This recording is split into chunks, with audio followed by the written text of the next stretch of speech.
All right. I am Perry Romanowski, and sure. Go ahead. I am Perry Romanowski, and when I'm not juggling, I am a cosmetic chemist. In today's talk, we're going to go about toxic beauty, a skeptical look at the cosmetic industry. So first, a little bit about what I do when this goes over. There I am. Here's me at my job as a cosmetic chemist.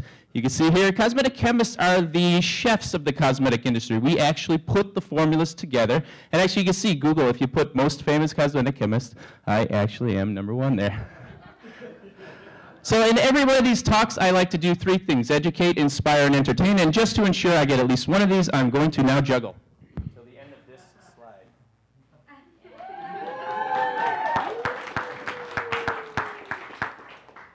All right, let's talk about cosmetics. First, what are cosmetics? They're not just the lipsticks and eyeshadows you put on. Cosmetics in the United States are actually all personal care products, so shampoos, body washes, lotions, anything chemical that you interact with in your bathroom is a cosmetic.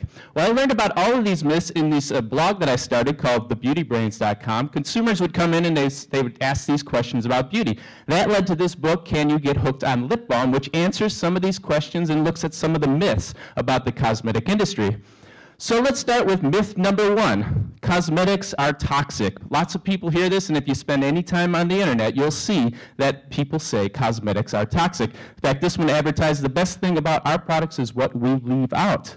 Well, so what is true? These 12 ingredients here, or these 10 ingredients here, are some of the ones that are the most vilified. Sulfates like sodium lauryl sulfate, or parabens, or petroleum, propylene glycol. These things have an awful name, and there's groups that are dedicated to getting rid of those. But what are the facts? The facts are there's no evidence of harm when these things are used in cosmetics.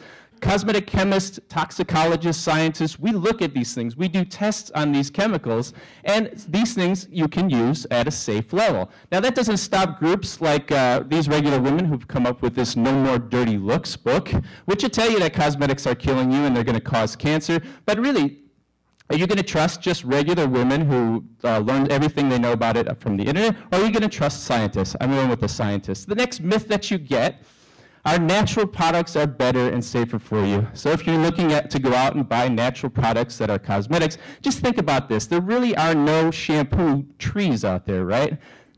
Cosmetics are not natural. Let's look at some things that are natural, though. Snake venom, yes, that's natural. Bacteria, botulism, that's natural. Parasites are natural, so is the radiation, and all these things that can actually kill you. Lots of things are natural. The bottom line about natural products, there's no evidence that natural things are inherently safer. There are some terrible natural things. There are some great natural things, but there are also some great synthetic things and some awful synthetic things, though. So the natural and synthetic is not a thing that you should think about. And finally, we'll talk about our third myth: expensive products work better. No, they don't really. They just have a name, and we actually, in the cosmetic industry, will often use the same formulas for the expensive products versus the cheap products. In fact, look at this wrinkle cream. Consumer Reports did a study. A $57 wrinkle cream worked as well or better than the $335 product. And actually, the Boots $20 cream worked better than all of them. So don't waste your money on expensive products. The bottom line here, more expensive cosmetic products do not work better than less expensive ones. You just got to try them, see which ones work the best. Now that brings us to the thought of, why do we believe these things? Well, there's a thing called the halo effect. In fact, there was a study with wine where they took exactly the same wine and put it in different bottles with different labels, and they put different price tags on it, and people automatically thought the more expensive one tasted better, even when they were exactly the same things. Our brains are programmed to make us suckers.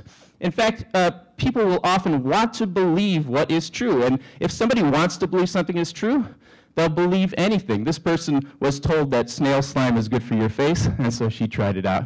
So what I encourage you to do in all subjects, and especially in the cosmetic field, practice some doubt and inquiry. Practice skepticism. Question what you believe. Always look for proof. And know that some experts are smart, but some of them are not smart at all. And what's the benefit of being skeptical about beauty products or about everything? You can save money, for one. You're not going to buy the really expensive stuff. You can find out what really works, because there are some things that work. And you're not going to live in fear that your products are killing you. And hopefully, it'll make you happier. Now, I like this quote here, "The trouble with people is not what they don't know, but that they know so much that ain't so." All the things that you learn about your cosmetic from your stylist or from advertising is often not true, and you suffer from knowing what you don't know. Thanks.